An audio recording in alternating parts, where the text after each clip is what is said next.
morning, everybody. First of all, the purpose of the Strand is just sort of examine how key institutions in British society do seem to be in crisis. It's not the case that you have one institution in crisis. It seems that every rock-solid pillar of British society is under attack. It wobbles from one crisis to the next. It seems to be, open to any criticism, and individuals in charge of those institutions are also, viewed with intense suspicion. And it can range from everything from the NHS, the education system, to the police, to the family, to the church. What we mean by an institution is obviously a body that has the potential to influence behaviour and also the potential to influence society as well. And you do get a sense sometimes that British society can feel a bit rudderless when you have these once powerful institutions seeming to be incapable of leading and seem to be incapable of providing British society with direction. I think this opening session will hopefully provide an overview about the relationship between leadership and institutions and also how that connects with society. So with this session you're going to get an overview of perhaps what's driving the crisis within institutions, and then for the rest of the day that will be broken down into looking at institutions more specifically, because there is an overarching, if you like, societal influence as to why institutions are in crisis, but within that each institution has perhaps got specific dynamics within it as to why they are unravelling. And I think it is a very substantial and serious issue. I think as we saw with the 2011 riots, we actually saw sort of a major institution kind of unable and in some cases unwilling to actually deal with a serious situation. So this is not something that's going to go away. It's an ongoing process, I think, within British society. So just to give an example, the session I'm chairing right at the end on cops in crisis, what seems to be the matter officer, the Plebgate debacle involving Andrew Mitchell, it's still rumbling on. The Hillsborough tragedy is still rumbling on in relation to the police. So this is not something that's necessarily going to go away. And that's effectively the purpose of this session, really. Why were these sort of rock-solid institutions that nobody questioned and had a huge amount of support in society more or less floundering? And I think the serious ramifications that will have for society. So I hope you enjoy the sessions and I hope you enjoy the day. Okay. Thank you very much, Neil. I'm Mark Taylor. I'm a deputy head at Addie and Stanhope Secondary School in South East London. And as you've heard from Neil, we're full of leadership programmes in schools at the moment, and how we can develop leaders is a key theme. Some of my students are in the room, and we're always being told how we can develop them as leaders as well. So I'm trying to pitch it with bear in mind Neil's comments, but on the other hand, what do we do with young people? What do we all do when we're looking to take responsibility? What's the problem? Is the other way of looking at leadership. What's the point of it? What's the problem with doing something like that? Okay, so that's me. The first speaker then is Mike, who's just arrived. He's one of our major sponsors. He's the Chief Executive or Executive Director of Jaguar Land Rover, which he became in December 2010. As a member of the Jaguar Land Rover Executive Committee, he's focusing on developing corporate strategies to deliver the company's growth ambitions. He's directly responsible for leading product and business planning, global financial services, government affairs, and corporate and social responsibility. He's got many other things on his CV, but because we want to get this debate running, I'll leave it there. So Mike's first. Then we've got Tracey Groves, who is also from our sponsors, PricewaterhouseCoopers. She was a trainee chartered accountant in 1991, but since then has developed her own leadership career and is focusing on or specialised in behavioural change to drive organisational effectiveness, helping business leaders incorporate integrity and ethics into their business thinking and leadership style. She leads the PricewaterhouseCoopers UK Integrity and Business Ethics capability as part of their governance, risk and compliance leadership team, and many other things as well. Let's get on with the debate and take it up from there. Then will be Robert Phillips. Robert is co-founder and head of chambers at Jericho Chambers and a visiting professor at Cass Business School, London. His expert area is trusted brands, trusted companies and trusted leadership. He's currently completing a book called Trust Me, ? I believe that's correct, Robert, yep, coming out in 2014, and he's the co-author of Citizen Renaissance, 2008, and a frequent discussant and speaker writer about issues connected to citizenship, leadership and trust. Until 2012 December, he was president and CEO of Edelman, the world's largest public relations firm. So again, lots of other things on his CV, and we'll take them up as the debate goes. Then we have on my left Professor Kathryn Riley. She's an international scholar and leading practitioner on leadership. She's been a teacher, held political office, been a national policy advisor and a local authority chief officer.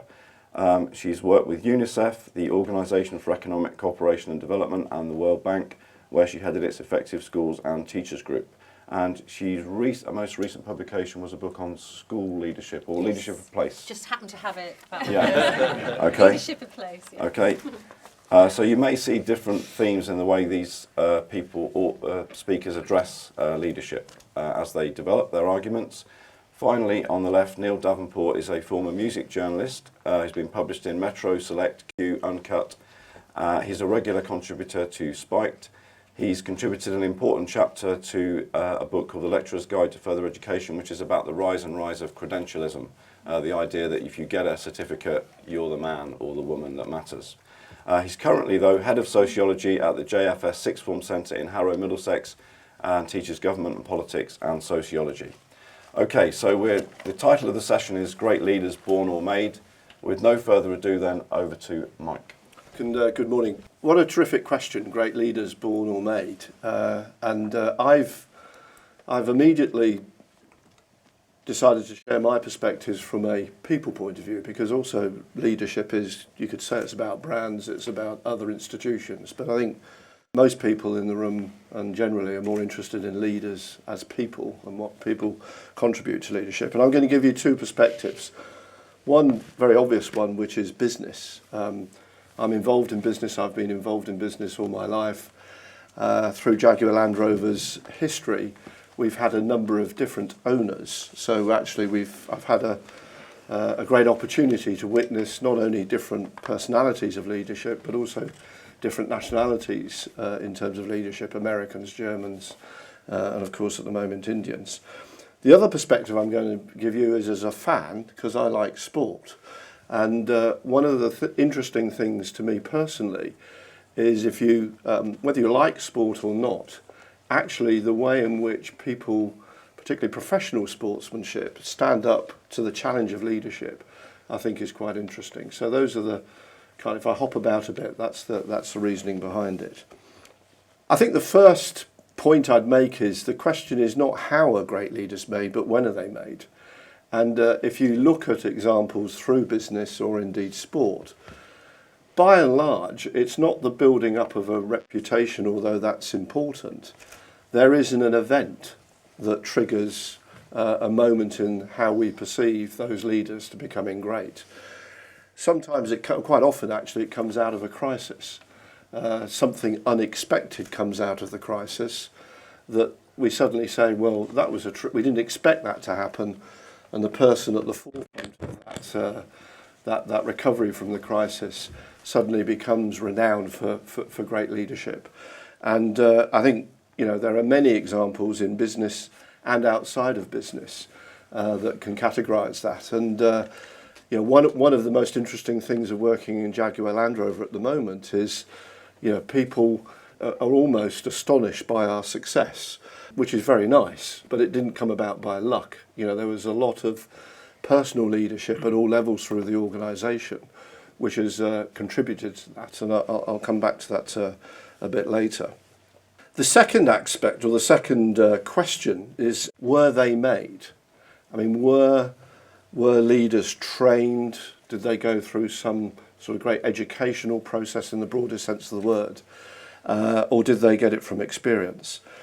And I don't think I'm compromising here when I say it's probably a mixture of both.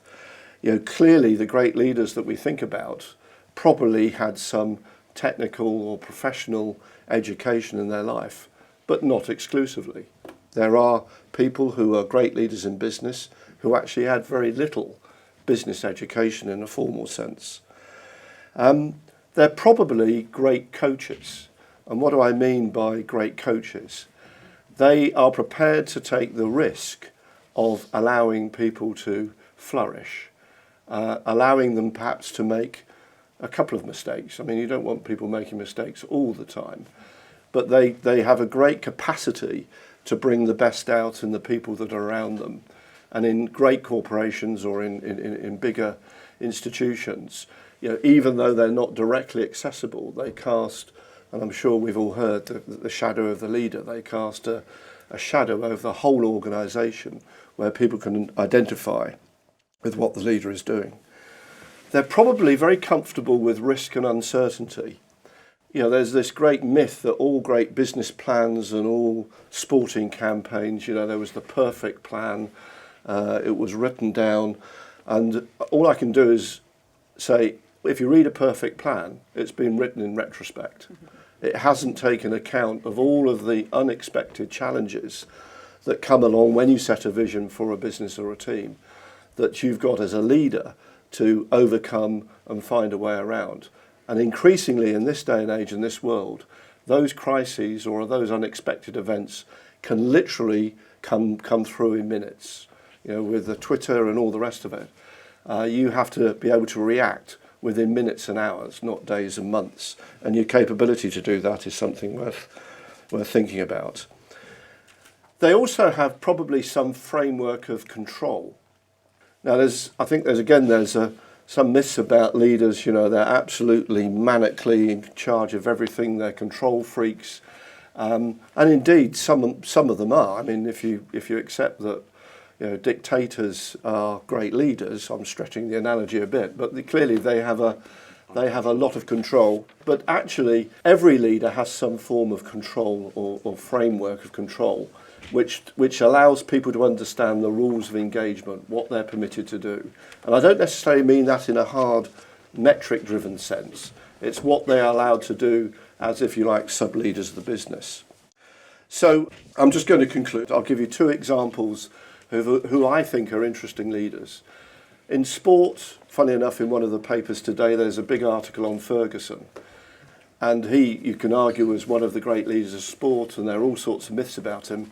One of the most interesting quotes in that article is, "One of my jobs was to maintain my energy even though I was feeling tired." Because if people saw him being energetic and passionate, that reflected over the whole organisation.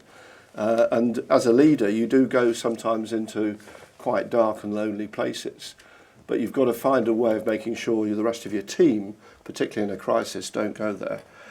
And finally, Mr. Tata. I've had the great privilege of meeting Mr. Tata on a few occasions. On the one hand, a very humble man, very modest about his achievements. But when you meet him, he is absolutely clear and razor-like in terms of his expectation of a business. And there's no ambiguity whatsoever. And the other thing is, you go out of every meeting with Mr. Tata feeling that you can positively fulfill more potential than you had when you went into that meeting. He's got this great gift of giving you permission to deliver more. He doesn't have to tell you, he doesn't have to order you to do it. He just casts a great shadow and inspiration of allowing you to go out and deliver. So that's my input. Okay, thank you very much, Mike. There are quite a few young people in the audience. They might not know who Mr. Tata is. He is the chairman emeritus now of Tata Group of Companies, who bought his 78. He bought, they've got 98 companies around the world, and they bought Jaguar Land Rover from Ford 5 years ago, which is how I've managed to meet him. Thank you very much. Okay, second speaker, Tracey Groves. Thank you, Mark. Delighted to be here, and in thinking for my preparation today, I was very much encouraged by my colleagues at PricewaterhouseCoopers to talk about my own personal leadership story. And I went, oh crikey, you know, do I do that? And what does that look like? What does that feel like as a leader? So I took the plunge and went and actually asked some people. I went and spoke to people that I lead within the firm, and I went to talk to clients that I work with. And I just wanted to give you 2 or 3 examples of what they came back to me with. The first one was when you articulated your dream and business vision for our team, Tracey, and what that would mean to each of us, not just on a professional level, but on a personal level too. The second one was when you proactively put our client in touch with your personal contacts at a conference over in Washington because he knew nobody. The third one was, as a client who was going through a tough time, you noticed that I was distracted and you listened to me through a really hard period of my career by being so caring. And then the final one was when you stepped away from work last year for 4 months to look after your husband who was seriously ill. We all know how passionate you were about your work and your clients and what it meant for you to walk away.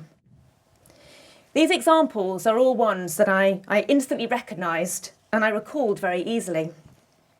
Yet the overriding message I took from listening to those examples was that they were actually all relational rather than transactional. They all involved a very deep human interaction and connection. And that was telling me something which I already knew, but just brought it to the surface yet again, that I lead by being me. For me, being true to myself, expressing my warmth and sense of purpose is how I influence and how I inspire others around me.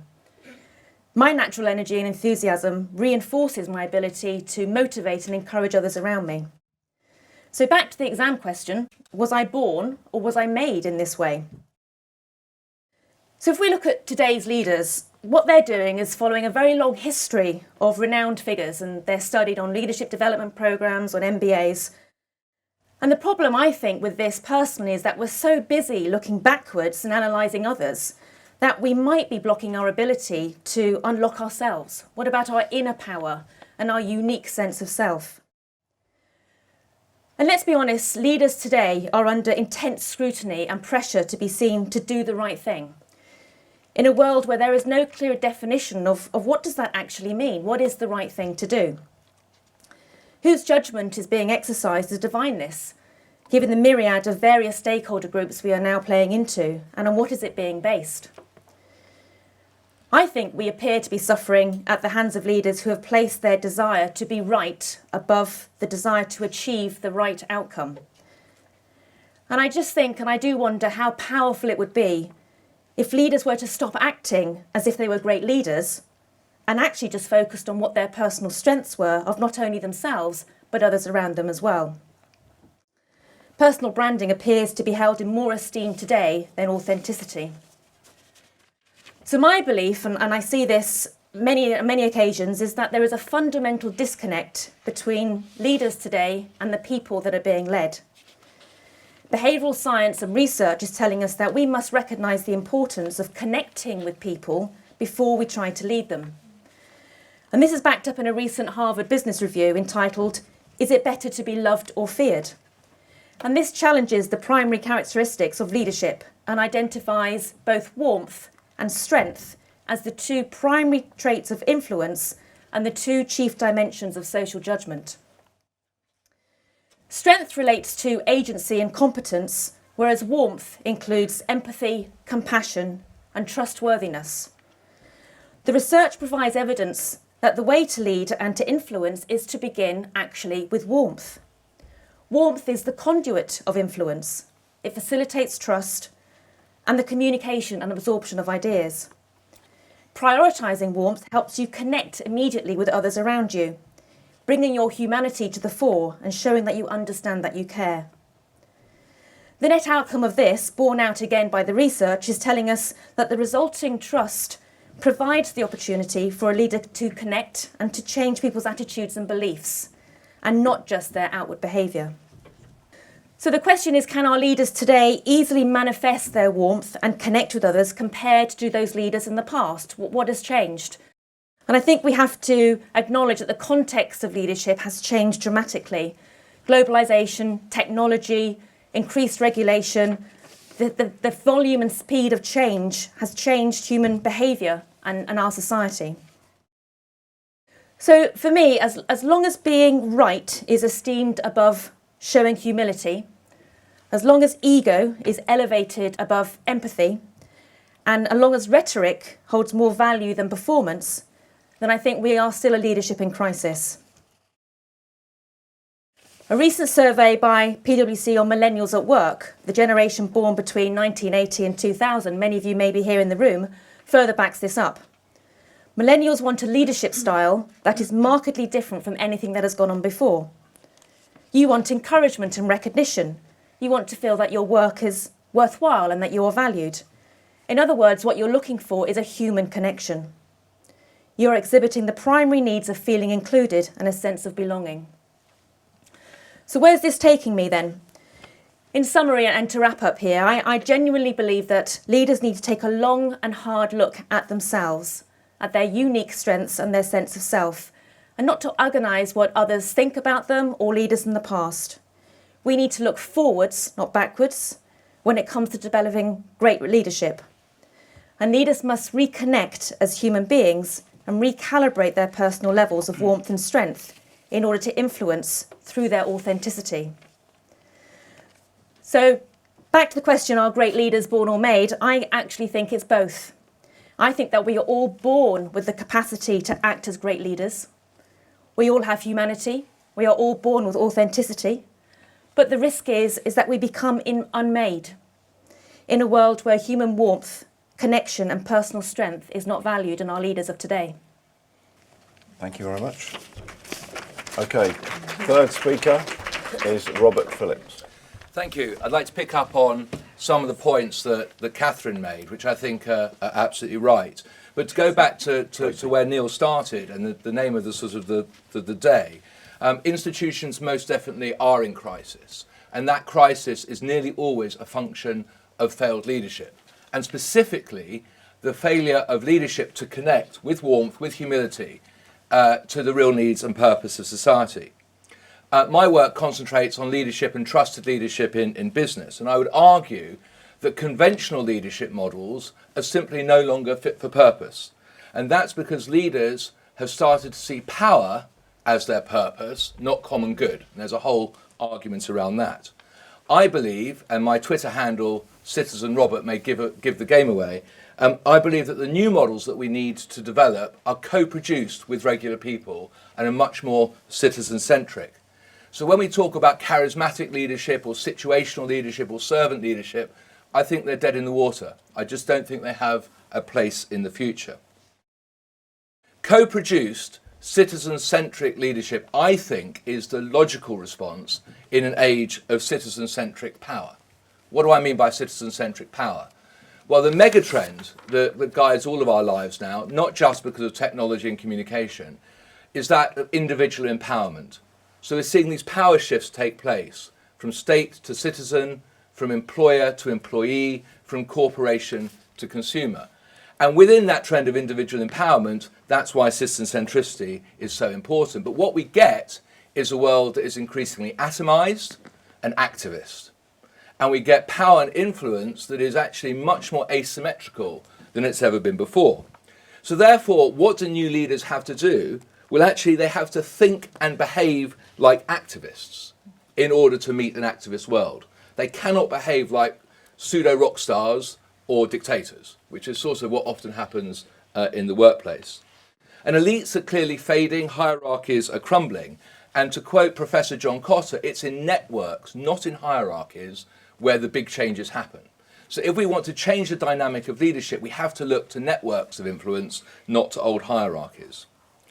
So these activist leaders need to co-produce their leadership models with real people, with networks of employees, with networks of citizens, with networks of consumers, with networks of regulators, whoever it happens to be. They can't just sit in isolated boardrooms or in advertising agencies and try and manage the message.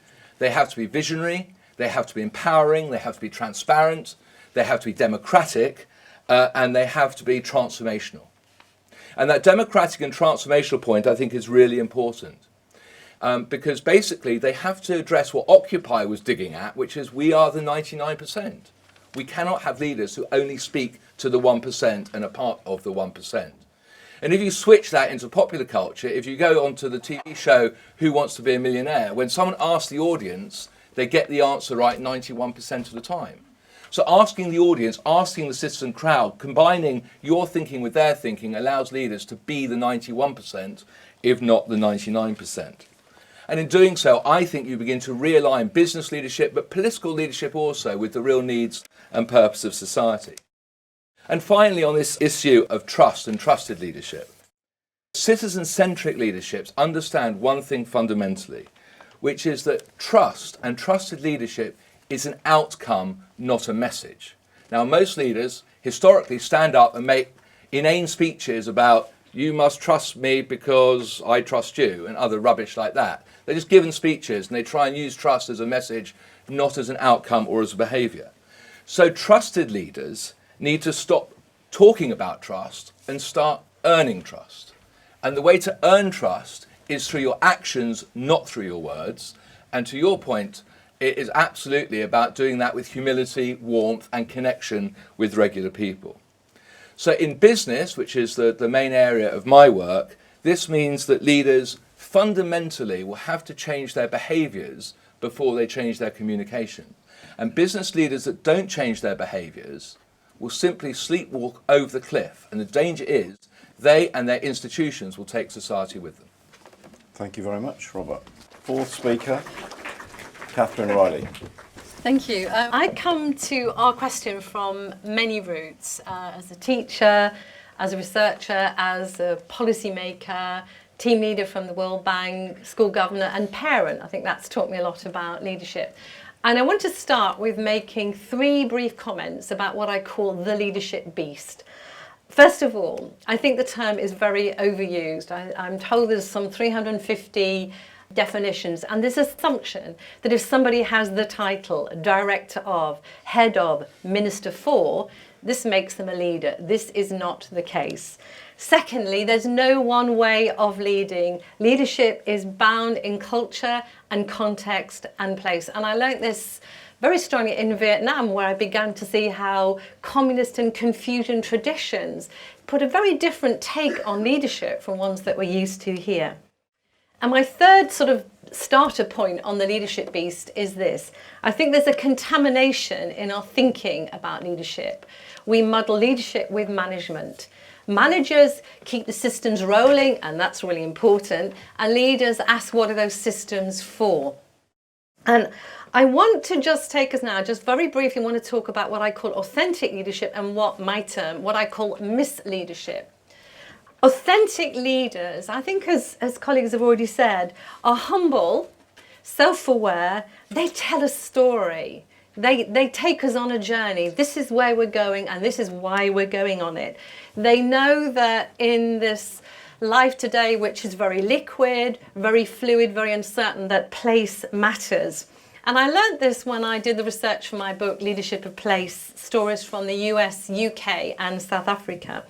And in the book, there are some stories of some great leaders, but they wouldn't think of themselves in those terms. And they have all stepped into that leadership space for a purpose, to make a difference. They focus on relationships, the point that Tracey was making. For them, they understand the importance of identity and belonging. They know what it means to be an outsider, and they promote learning. And they don't fly solo. They make connections and they create spaces, bring people together in an archipelago of divided islands. And they work with impoverished communities. So Carla, for example, in downtown Brooklyn, who said, I'm here to help kids figure out their dreams.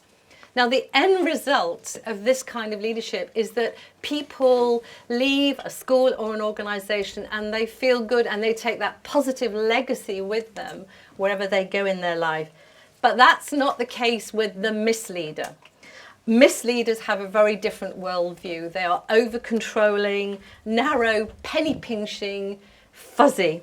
And their legacy is often inertia, cynicism, fear and division. And those misleaders, whether they're in the banking sector, whether they're in industry, whether they're in schools, whether they're in newspapers, they fritter away this vital ingredient, trust. And I describe trust as the super glue that keeps society and communities together. So to begin to answer our question, I've covered a little bit on the leadership canvas. But in my view, I agree with really what's been said, that we're all born with that capacity to lead in some kind of way. Okay? Some opt into leadership because they see wrongs to be righted. Some because it pays and it's the way up the ladder. And some, there's that few that they have those kind of rare gifts of a hawk, almost like a hawk.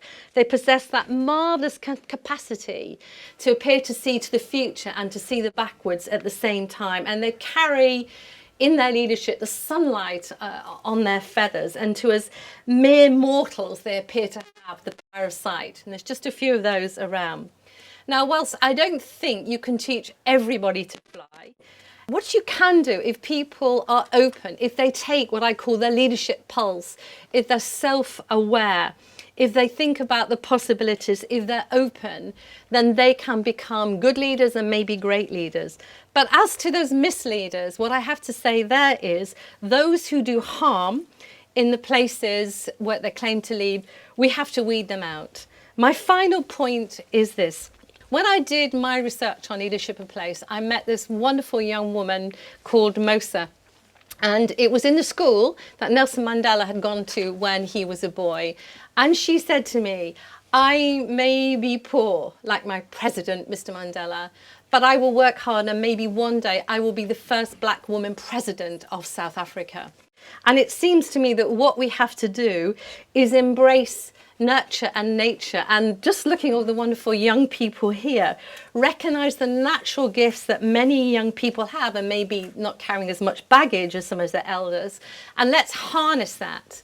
Let's take what they're born with what we can teach them, and let's create that cohort, that group of authentic leaders, our young leaders, our future great leaders, who reflect the diversity in our society, who understand the social and the ecological challenges, and who recognise the need that we all have deep in our souls to be rooted and to belong. Thank you. Okay.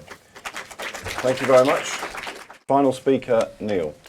First of all, as I said in the introduction to the Strand, if we look at political parties, the church, the BBC, the police and even the NHS, it is clear that once formidable institutions lurch from one crisis to the next, their influence is declining, individuals in charge of them are derided and they are viewed with utmost suspicion, if not contempt.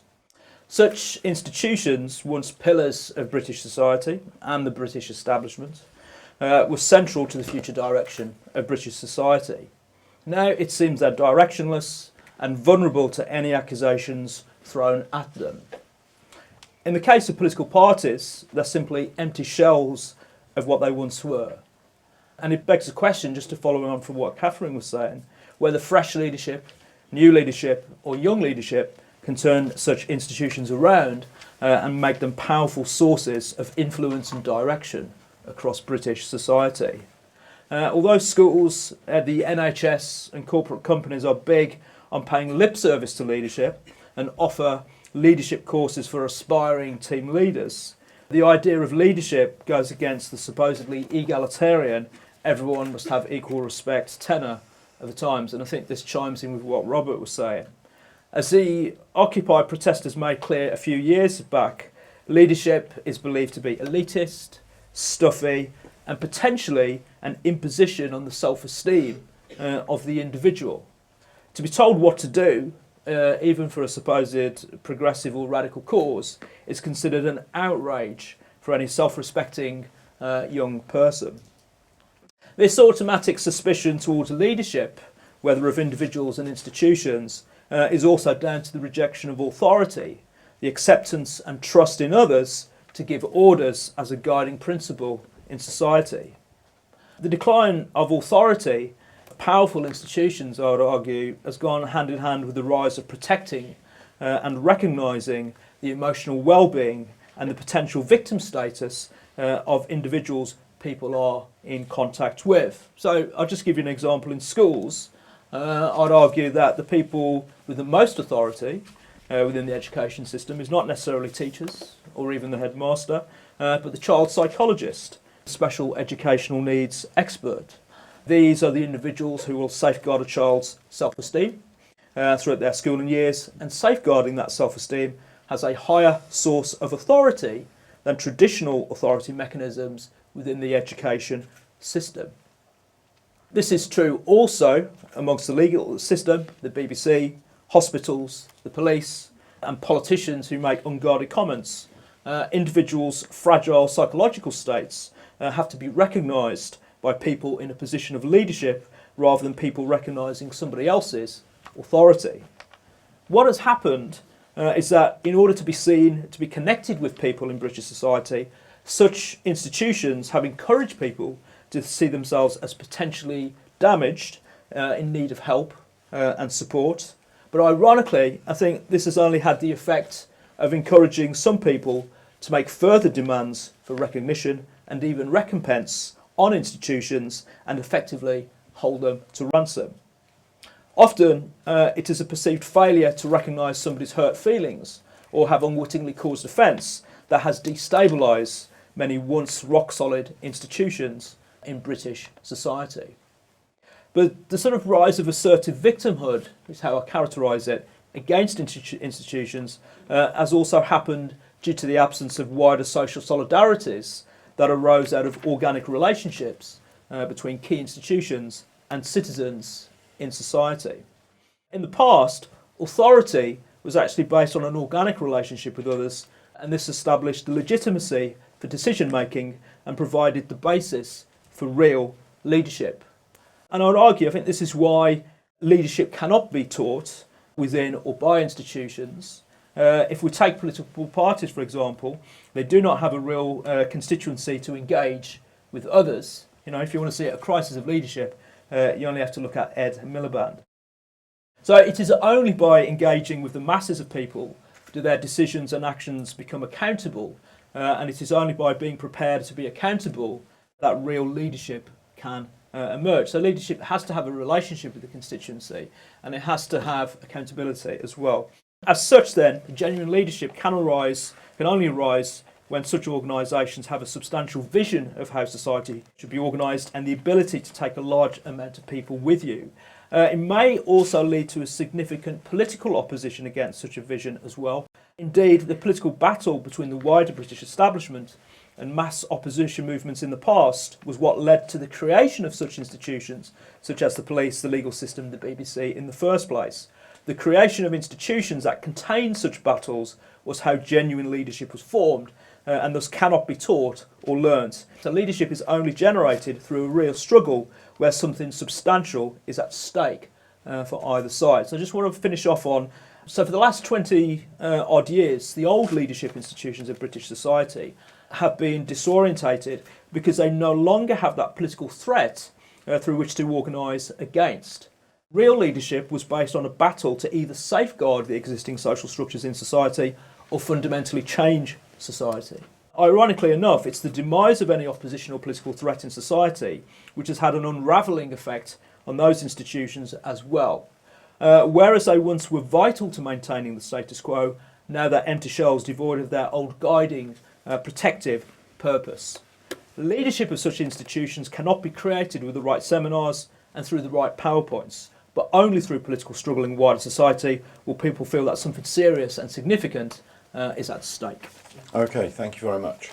Right, that's 5 introductory speeches, so I'm going to start with the audience. Behavioural psychology tells us again and again that we make really bad long-term decisions.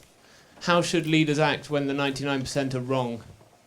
So my question was around the balance between leading and making a decision and then listening. So if Mr. Tata has a sort of clarity of purpose and can give a sort of no ambiguity, but then we've also got the sort of balance between the 91% and the other people. So it's about how much you lead, but then in the end, and then you listen, but in the end you need to make a decision and what the panel think. At what point do you do that, and what point do you just keep taking views and not making a decision?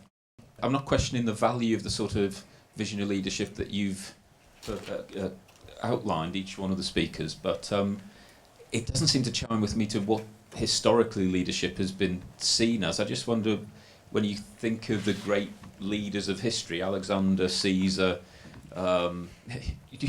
Mao, Putin, say. Interesting choice. Interesting choice, but in the sort of traditional sense of what a leader has been, I mean, in many ways, you would have to categorise him as a great leader of many, many people. Is there no place in the world for that sort of leadership anymore? Would you say that those sorts of people are not leaders? I think you're saying the panel have fudged the issue. I'm not trying to say that, but there's a very definite perspective on leadership, and I'm trying to put the other side. Good for you, right. We've had all sorts of different ideas of what leadership's about. It's about making business a success. It's about making a team cohesive. It's about reorganising society and institutions. And what do you think the actual core of that leadership through those is? How much would you agree it's about making other people wanting to do what you want them to do? You mean manipulating them? Not necessarily. If we go back to the sporting example, to inspire them to go to pull together to make the best of what they can do. Thank you. Something that I was kind of expecting that wasn't covered in the Are They Born or Made was the issue of gender. And this was more aimed at Tracey. Do you think in your particular leadership style, your gender and being human, your gender has actually helped rather than hindered? So just to go back to something that Neil was saying, about the leadership courses, they're often very much about how to behave when you're in a leadership position rather than how to get there. Do you think there's a place in these courses that maybe we could encourage people to develop their own authenticity, maybe, and to build trust in a position where they can then go on to become a leader and use those skills?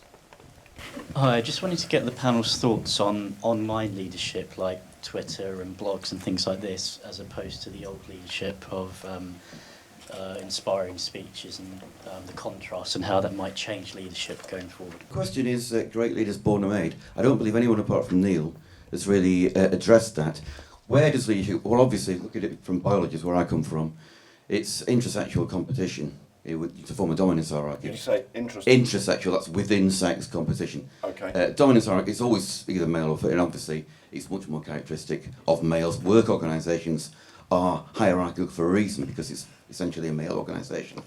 And the nature of in-group and group psychology is dichotomous according to sex. So you've got an immediate question then, a male leader is going to be very, very different to a female leader. All the rest of the panel, apart from Neil, have really talked about relational stuff rather than leadership. So I'll start with Neil first.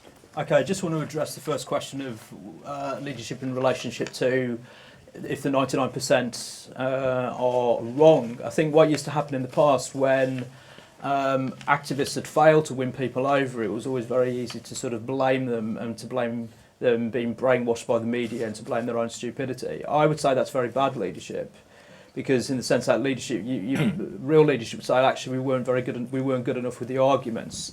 So your hypothetical situation, if the 99% are wrong or the 99% don't agree with your views, good leadership would recognise we failed to win them over, we failed, and therefore we would need to sort of work out better ways of winning the arguments. That's how I'd say that first one.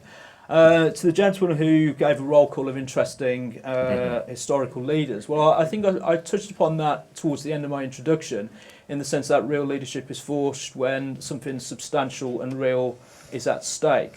You know, it could be over resources, it could be a life or death situation as well, and leadership is forged in that way. And I think a lot of the leaders that you've touched upon, there was something very substantial at stake. It wasn't managerial. It was, something that would have dramatic consequences for the people involved in that struggle. So I think that's where real leadership actually comes upon.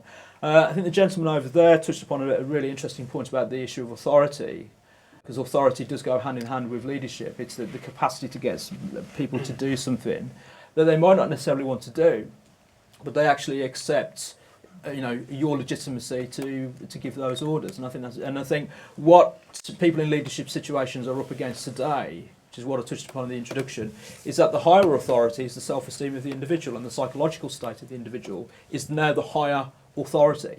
And I think Robert touched upon this as well in terms of individualism and kind of angry activism around individualism.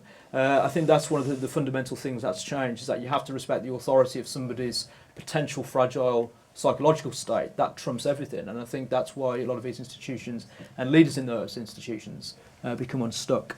Okay, thank you. So an emerging theme seems to be this psychological, relational side of leadership versus real politics and what that does to people, but that might just be me being biased and an arrogant, old-style leader but we'll see how this develops next. Kathryn. I'm just going to touch on two things, and it's really about leadership styles and context and time, because I think it's important to recognise that there may be somebody whose leadership style is appropriate to a particular context. So, for example, you could say here Churchill's ebullient style was appropriate to the wartime situation we were in. But what happened after the war was that people like my father, who had made sense of all kinds of things and seen some horrific things, wanted a different kind of society, and they voted Churchill out. They didn't want that person, because this was about values and ideas and relationships. They wanted something different. So I think it's important to understand that, and to also think about the legacy.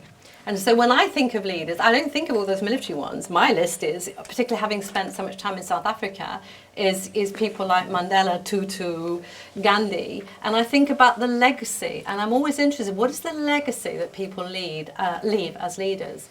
And the second thing I want to just focus on, because it's really where my heart is and my energy is what you do about it now. I don't believe that little one-off courses. I don't do one-off courses in leadership because I think they're a waste of time, and I just don't do them. What I do is I work in programs in developing future leaders from where they are, from understanding themselves and taking them forward. But my heart is really in developing young leaders. And in a lot of my work, we've been, for example, one big project, we train young people to be researchers. And the reason we did that was about future leadership. So, for example, we trained a group of young lads in a school in North London. They did research on relationships with the police. They did fantastic research on how many times black boys were being stopped by the police. They presented that research to the local police commander, who was completely blown away by these boys standing and saying, "We have interviewed all of the boys in our school, and this is what we have told you." Now, if you're talking about training leaders and developing the capacity to lead, that way of working is developing in that school, and we're doing this in other kind of ways, is a way of developing leadership. Leadership is about that self-knowledge. Leadership is about stepping into a space. And I'm really interested in what we do and the opportunities, which I think are fantastic, to step into that leadership space. Thank you very much. I'm sensing that every time a speaker now clarifies, they're sort of saying, this is my bottom line, as if they have got something else in there that isn't just about a skill, it's something to do with a moral or a purpose. But again, that's just my looking at it from I'll give you my bottom line in a minute. Okay. Just as an aside, I think it's fascinating, the talk about trust and plebgate in the police, and yet nobody's visiting what young black kids in South London trust in the police when they're not represented. So this is a battle between a political institution and the Metropolitan Police Institution. It forgets the real people who every day have their trust eroded by the police and by the state. And I think there's an important point there. In trying to bring all these strands together, I'd like to start in South Africa, move to Egypt, and end up in ancient Greece. Superb. So just as on South Africa, I had the honour of attending a dinner with F.W. de Klerk earlier in the week. And people obviously talk about Mandela as a great leader, which of course he is, but he's a hell of a brave leader that dismantles apartheid. And sometimes we forget that it's the people that set the framework for change are the real transformers, not just the people who lead after transformation. The question at the top left there about Mao and Putin, Alexander the Great and Caesar, of course there's lots of militarism in there. And part of the problem with leadership in politics and in business is that we use macho militaristic language the whole time to define great leaders. And I think that does run to the heart of the gender debate in many ways.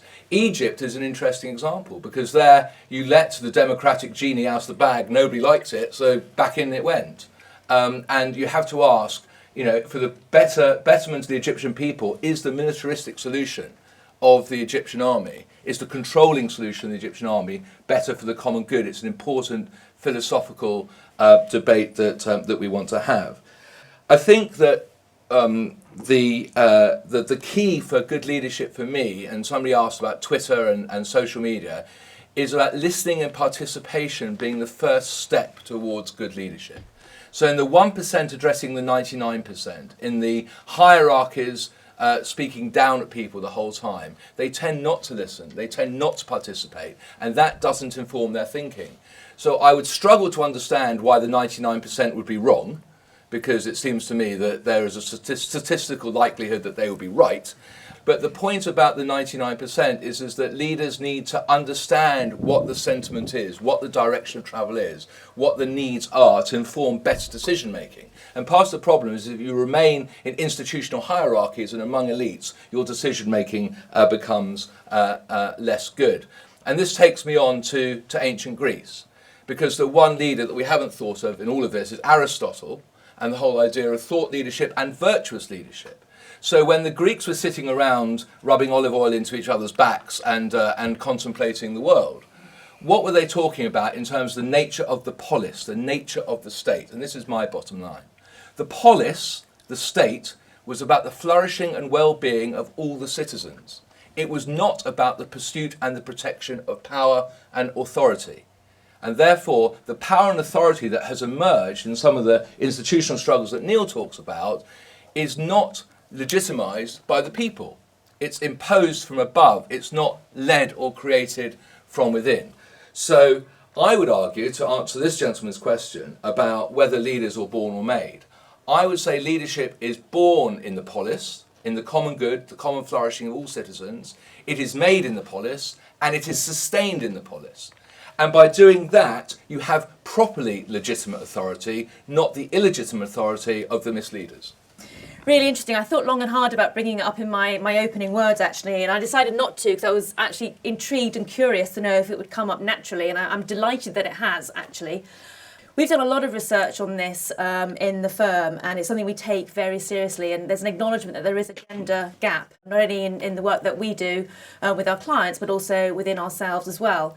And we work very closely with Professor Roger Steer, a corporate philosopher, he calls himself, and a visitor at Cas Business School. In fact, Robert, you might even know him. He's done a huge amount of work around ethicability and leadership. And his research is telling us that there are 10 moral values which drive decision-making when we go through life, whether it's in our family life or in our work life. And based on his research, psychometric tool, based on psychology, the core value of love is the overriding driver for women when it comes to making decisions. Yes, we will also use other drivers, but that is our core default position. With men, it's two things. It's wisdom is their number one driver as a moral value, and sense of purpose. And I think it's about saying neither of us are right or wrong. It's about what is our natural default in terms of our DNA, the way that we are wired.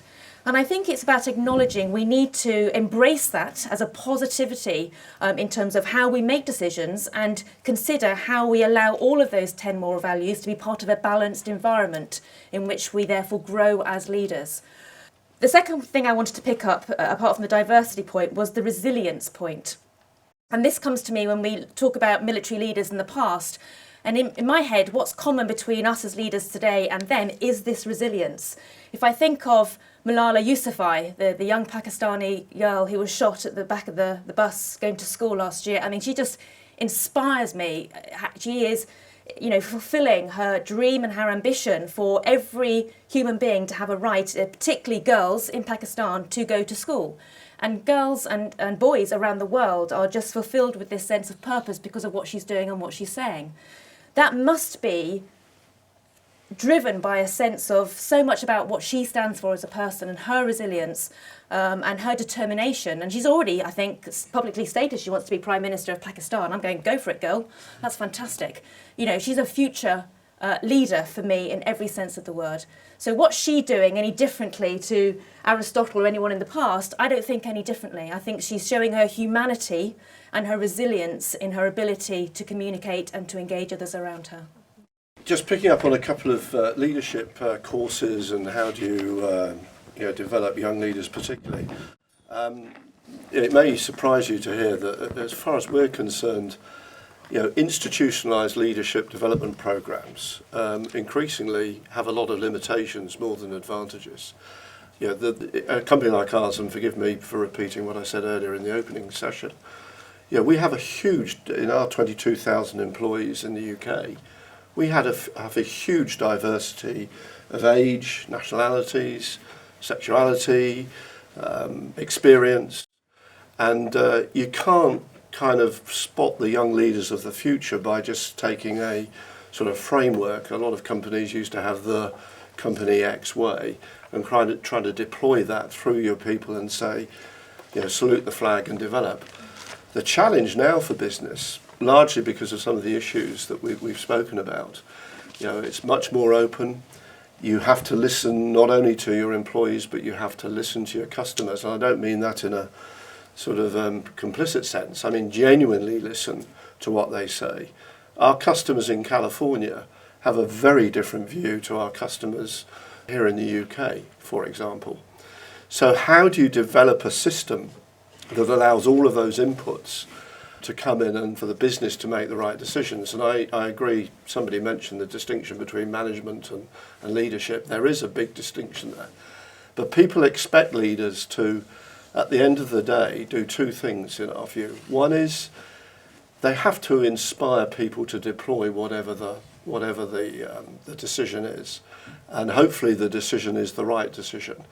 And certainly in business, which is getting quite a bit of a bad rap at the moment for all sorts of reasons, I think there is a revolution going on that's saying, we can't just have this perceived hierarchical view. I think if you got all the inspired CEOs of today on this panel, very few of them would say that the reason they're a CEO is because they've got the power. They would say that it's because they have a certain leadership skill that allows them to bring the best out of the organisation and the people within the organisation. The second thing is this bit about new communication technology. In my experience, nothing replaces anything. It just adds to the mix. So is the need for a really good piece of oration or speech in a leader's sort of armoury, if you like, going to be replaced by the need to be able to be a really good blogger? I don't think so. He probably needs, or she needs, to be able to do both and talk to the fragmented communication systems that leadership has on offer now. And finally, on the gender thing, we have a really interesting challenge as an engineering company, because actually, if you do a head count, you say, well, you haven't got many female engineers in your business.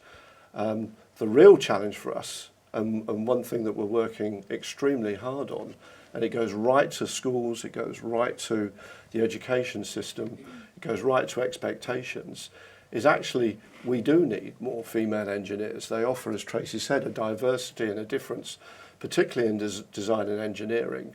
And our challenge is, how do we develop the expectation for people outside of our industry to believe that actually engineering and design in an automotive company for somebody who isn't a male actually is a very, very legitimate career. And that's a huge leadership challenge. Okay. This gentleman, I think, it's Robert, isn't it, mentioned the point that good leaders should listen to the 99% of the people that they're addressing. But isn't the real problem that it's the 1% of the people who have the real power in society in terms of money, influence, and being able to tell other people what to do? I just wanted to ask how you feel public scrutiny and media scrutiny affects leadership now. You mentioned about, especially political leaders, Ed Miliband. There was a media narrative about his leadership before he even became leader of the Labour Party. And should we not really be looking at the whole front bench of the Labour Party, because they'll form the cabinet, they'll be the ones who lead us. And also, the BBC, the National Theatre, the England manager this week. We're kind of we're painted a picture by the media of very specific things that aren't necessarily their entire leadership style. Okay. Just carrying on from the gentleman's point over there, we've heard a lot about the necessity to build trust, say in private enterprise. So a good leader is a caring leader, someone who can connect with people's feelings, someone who has empathy. But is this really a good thing? Can we really have caring leadership under the current economic system? Is it a perceived hierarchy that we see, or is it a real hierarchy? Where actually some people are bound in certain economic conditions in which their leaders aren't. So you want less empathy? It's a question. Is it real? Can we have real empathy? That's a very unusual point to hear these days. We've talked about the nature of leadership and styles of leadership today, but I wonder whether there's a prior question, which is, does anyone want to be a leader today, in fact? And Tracey, it was really refreshing to hear you being so confident actually in the way you told your story and how you see yourself as a leader. And that's quite unusual, I think, often today, because seems that there's quite a defensive attitude to leadership and authority, almost a retreat from leadership among younger people. And so I'd just like your comments on that, really, whether there's a prior question before we come on to talk about what makes a good leader as to whether anyone wants to do it anymore. I wanted to talk about female leaders. I think the problem when we talk about female leaders is people just assume a female leader is, when they think about female leadership, they think of things like compassion and patience and things like that. But I think those are skills that any leader should have. If you don't have compassion, you can't call yourself a leader. And I think it comes down to having charisma, having a character. You need to, because a lot of people who want to be leaders, who take these courses to learn how to be leaders, are taught how to interpersonal skills, but you need to have vision. And the problem with a lot of leaders nowadays is they're not culpable. They're not saying this is what I want and this is the direction we should go in. And when things go wrong, they don't take responsibility. Like you say, they blame it on, oh, this happened. Just say, this is what I believe in and this is where we should be going. Do you think that there's leaders that are caring but they're scared to show it? Because they might see that as a weakness. Like I work for JLR actually, and I'm happy billing engineer, so I think I tick the boxes. But it's just sometimes is the point to be feared or loved. If you are feared, you get results. If you are loved, you get more results because people are willing to go off the limits to give you more. So what's the status there? Just very quickly, someone who's not been mentioned, and I'd be intrigued to hear your thoughts, is Steve Jobs, as he flies in the face of quite a lot of what we've heard about leadership and empathy and trust and actually listening to people. Just to develop the gender thing a little bit more, the usual assumption is male bad, female good. But of course, alpha males, and this is true across animal species as well, tend to really see themselves as serving others and diffusing conflicts. And the big problem a leader has to face is how to deal with irreconcilables. And then when you move on to female leaders, you've got a problem. In human groups, female and male in-group psychology are totally different. Male in-group psychology is to identify symbolically with the whole group, as in the work group.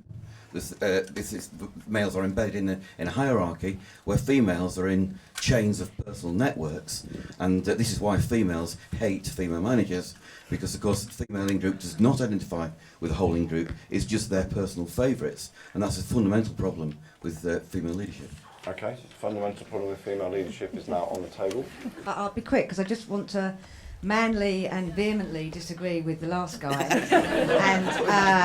and say that I am a woman from the neck down, and I really do think we have to nip in the bud this idea about biological determinism in any sort. It always crops itself up in all of every debate these days. It's a contemporary I think very bad, because it takes us back to us thinking about, women are emotional and nurturing, or something like that, or what you said about female leaders, and I don't like a female leader. It's absolute rubbish.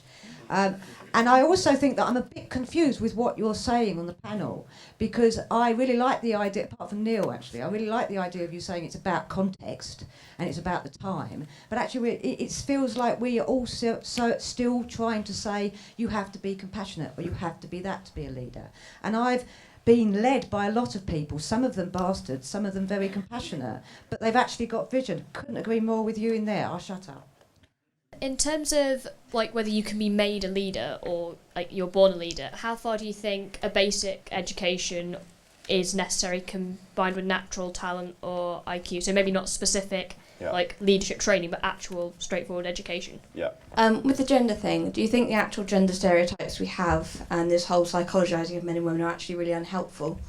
I'd just like to perhaps position the fact that one thing that hasn't come out in the discussion is the context of the organisation. So organisations which have a very compromised context, shareholders, voters, customers, where that diversity actually makes it very difficult to put forward vision, potentially handicaps leadership, whereas an organisation that has a clarity of purpose makes leadership that much more easier and allows leaders to flourish. Okay, I've got 10 students in the back row and they're in year 10 in my school, and I want to know from the panel if you could consider answering this. Should I tell them to go for prefects and head girl, head boy in the year coming up, because that's what we normally do, or should I just relate to them and see what happens? Should I like say, you know, it's there, go for it, or am I just sort of tinkering around and I should just let them see what happens, okay? You don't have to answer that, but I'm curious. Right. I just want to sort of push my point a little bit further about people being wrong. So I agree with Neil that if leaders haven't persuaded or communicated the decision that leadership has failed, I would ask the panel to humour me in the concept that we could make poor long-term decisions as a group of people, and would ask how far, a slightly different question, how far should leaders push, or how far should they go when they believe that they are doing something that is right, even when the vast majority think that it is wrong or feel that it is wrong? Yeah. I'll tackle the year 10 first. Yes. Having had take the opportunity if you think it's right now, is my personal advice. I think one of the problems with this question, or one of the thoughts it triggers, is there isn't a predetermined way to develop leadership. If you think you're right for it, take the opportunity now. If you don't do it, that doesn't mean in future you're not going to be a great leader. So it's take the opportunity. To the gentleman who talks about, you know, the myriad of stakeholders organisations have in them, I think that is really the sort of nascent current challenge for leadership. If you're going to be a great leader, you have to be able to determine a purpose and a vision within all of that complicated context. And my bet is it's going to get even more complicated, you know, in the future. It means that, you know, the established model of leadership and what it was may have been sort of 10, 15 years ago, or in the last century, or right at the beginning of civilization. You know, it is always going to move on, and it's always going to have to respond to the challenges of the future. I remember one of the things we've spoken about is great leaders have a great capacity to determine what a future looks like for their constituents, this sense of purpose. So they have to live a lot in the future and determine what that means for individuals. And you can argue a lot of the manifestations of weak leadership that we've got at the moment is because of that inability to clarify what the future is going to mean for the constituents in whatever. And finally, I think it's a great point the lady at the back made about accepting responsibility. Personally, I do think that's a failing in leadership. It's not talked about very often on the limited number of courses I've been to recently. And it's a responsibility of, if somebody makes a mistake or it has had a impact on a negative impact, that it is the leader at the end of the day who has to accept the responsibility, even if they weren't directly involved. And sorry, one final point about time. Forget business, forget politics, think about natural disasters. And I've been lucky enough to witness some of the great people that work on natural disasters in the environment. They don't have time to make up their mind, and people who are working in these natural disasters to save human lives, to recover the situation, have to make instant decisions. And even that, in that environment, there are leaders who stand up and give people clear, unambiguous direction to solve the short-term problem that may be seconds or minutes away. It's not, you have to do that all the time, but that is one essential fact of leadership. So I got asked, why would I want to become a leader in the first place? And is there potentially both males and females out there demonstrating or not demonstrating and scared to show their compassion and their warmth? For me, I look back over my journey in life, and I was questioning myself, when did I decide to become a leader? And I never took that decision. It wasn't a conscientious choice that I made. It just kind of happened. So whether it was head of fifth form, head girl at school, command post officer in the Territorial Army, so I was in charge of the guns and the angle and the ammunition rounds, through to becoming a partner in PwC, it's happened. And that's because I genuinely believe I was brought up in a family where you are the best that you can be. That's really my philosophy in life. Whether I look different, sound different, think differently, feel differently, I actually don't really care. I really value the diversity of people having a difference of opinion, and at times I recognise the need where other people have strengths other than me, and I bring them in to help me lead, because we can't be all things to all men and women at all times. And it's that sense of humility, I think, which has empowered me and helped me. So why would I want to be a leader? Because I want to be the best that I can be. I love making a difference. There's nothing more satisfying and fulfilling than seeing something which I could see as being quite minor, having a huge impact on other people's lives and their businesses ultimately. And for me, that is being who I am. That's what drives me as a human being. That drives me as a wife, as a sister, as a daughter. So for me, it's about be the best that you can be. And if you want to be a prefect or a head girl, I can only thoroughly recommend it. But I would say you don't need a label to be a leader. If you want to go on to the next year, whatever it might be, go on and be a leader. Yeah, whether that means you're in the netball team, the rugby team, or whatever it might be. Just be yourself. Well, my advice to Year 10 is to mutualise the prefecture and to form a cooperative. So there's some food for thought. There's been a lot of talk about gender diversity, and to a serious, well, that was a serious point about Year 10, but to the second serious point about Year 10 is about age diversity. And I think we miss the opportunity when we should be arguing that leadership can skip generations.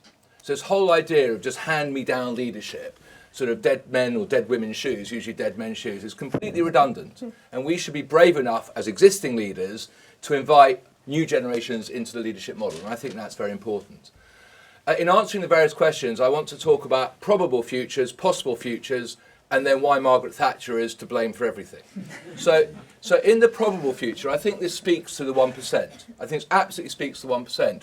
We see power and influence resting with the 1% because we haven't got the ability to crack it open. So therefore we get stuck in the leadership of tomorrow being just another version of leadership we have today and believing in the 1%. And the whole point about democracy, growing democracy, whether it's through technology or otherwise, allows us to crack open the 1% and to be the 91% in the first instance and the 99% in the second instance. And I think that addresses the question about, do we want to be leaders? Those of us who really believe in the progressive agenda, who believe in transformation, yes, we want to be leaders, and yes, we have a responsibility to be leaders, because if we don't take that responsibility, we won't change anything. And if we don't change anything, God knows what happens, not there's a God, but because we cannot go on like this, okay? The world, especially the British institutional world, is fucked, excuse the expression, and we have to find a way of changing that model from the 1% to the 99%. And yes, we might make mistakes in accepting leadership along the way, but we have to do that safe in the knowledge that we are doing the right thing, doing what we believe is the right thing, which builds trust, but not just what the right thing is for us, which is where the 1% go wrong. It's what's the right thing for society and for everybody else. And that is why I blame Margaret Thatcher. Not just Margaret Thatcher, but in fact, all the mad market fundamentalists of the past 35 years.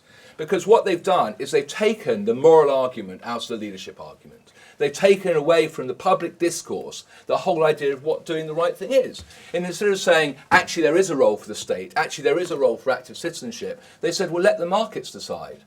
And if there's one book you should all read as a result of this, is Michael Sandel's What Money Can't Buy and the Moral Limits of Markets, because we cannot leave issues of citizenship and issues of leadership to the markets to decide, because the markets do not always get it right. And I think that the lady's question about, maybe we shouldn't have empathetic leadership, I think that is a myth created by the Churchills and the Thatchers, that it has to be strength, not empathy. And strength doesn't represent leadership. Strength represents strength, and they're two completely different things. So I think it's not just about empathy and compassion. It's not just about strength and military language. Ultimately, it's about co-creating leadership and about doing that with real people, regular people who live lives every day. I want to end on 3 points. First of all, it's the big picture about leadership and the kind of leaders that we want to need. We need leaders and leadership that reflects the richness and the diversity of knowledge and experience in our society. This is not a token thing to say, oh, we have to have one woman on the board, we have to have a black person on the board. This is just to say, wow, look at the social capital, look at the richness that we have in our community. Look at London and this diverse, fantastic city.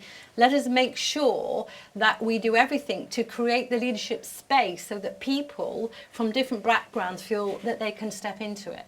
Now, I wasn't going to mention this, but I was, some years ago, the first woman on a chief officer board in a local authority, and with 13 men and me.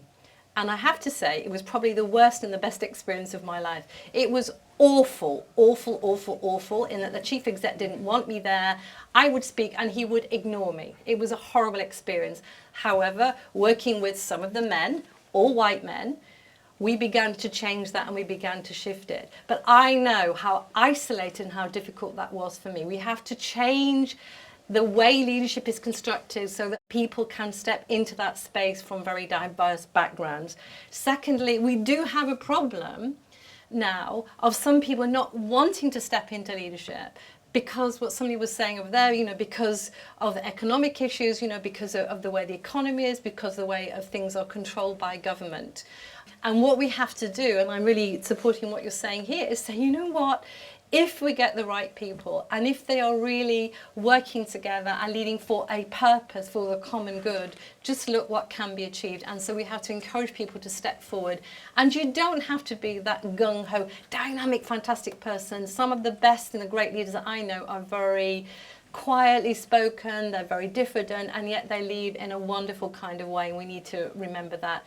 And finally, my comments to you young people at the back is, do take every opportunity, what your teacher offers and everybody else offers, to develop your leadership skills, capacities, opportunities. Recognise that being a prefect or head girl or boy, whatever, is one way of leading, but there are so many other ways of leading as well, in terms of particular campaigns, leading through the arts, leading through the media. So I would say, look at your place, your context, yourself, and see where your leadership place is, and recognise that for everybody, we all want to belong and to be rooted. And I think that is the fantastic gift and opportunity that you young people can bring when you come into the whole leadership world, and give us your gifts and work with us to make the changes that are needed.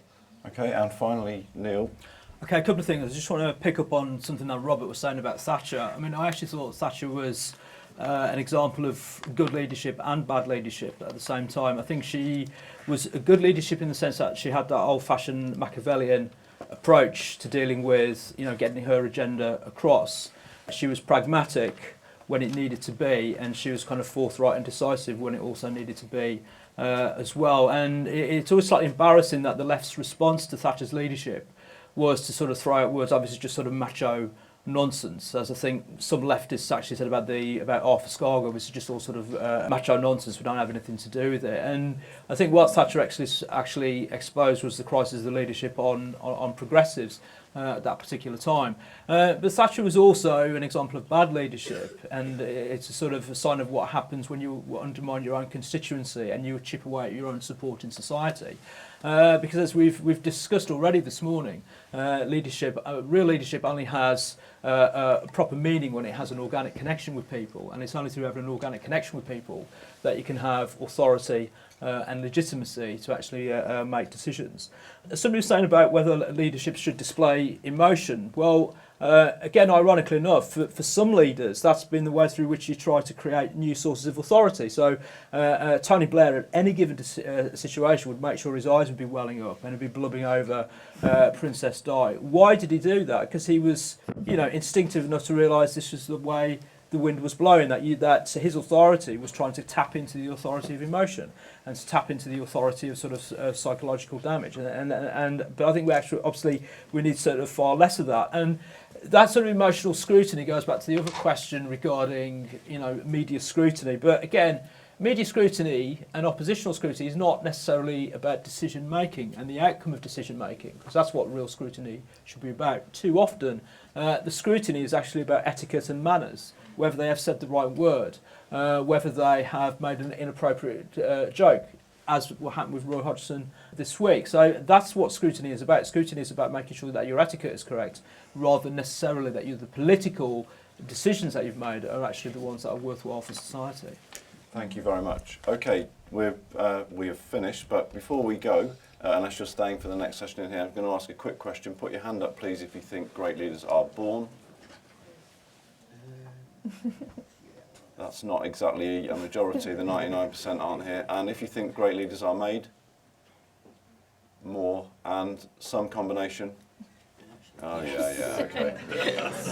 We probably asked the wrong question. Okay, so we hope that this session's given you a flavour for the rest of the day, and we've raised a few questions. Can we have a round of applause for the speakers, please?